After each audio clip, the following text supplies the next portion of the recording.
Alright, so this is what I could come up with for a temporary fix. We got to come back out and we got to put the proper bushings and bolts in there.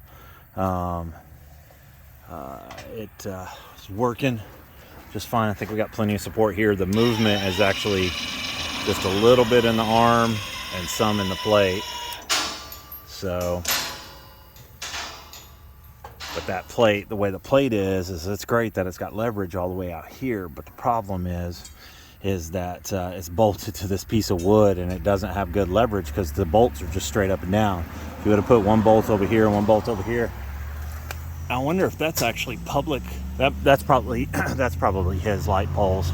It's probably not public. Yeah, based on this, yeah, the way it's installed. So this is probably his, but probably would have been better to either do some U-bolts around this or something along those lines. But anyways, I'm not getting into that. I'm just getting it to where we can get this gate secure and call it a day, so we can get this property have less likely that there's access to it via vehicles.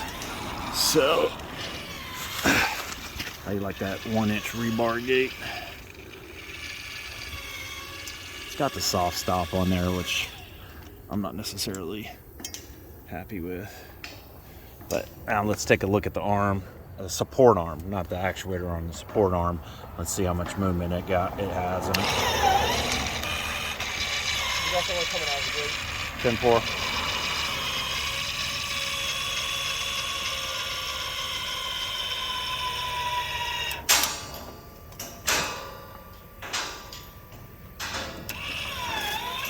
So not much. And then we just got to get those bolts replaced right there, and then we should be good to go. Or not the bolt, and then we have to have the proper spacers in here because this is a new arm, support arm, and they haven't changed the back of the arm. They have to put bushings and a new bolt in there.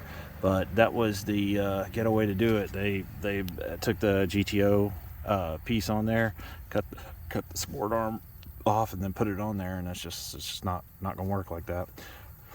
So I got to make a second trip to come out here and put that bolt in, and I think that that'll get this one going. And you could see that we were protecting the wire while we were welding, so it wouldn't get damaged. I just took a piece of seal tight, cut it in half, slipped it over the wire. I'm actually just going to leave that like that, and then we'll put the arm, put the charger back together, and call this one temporarily fixed.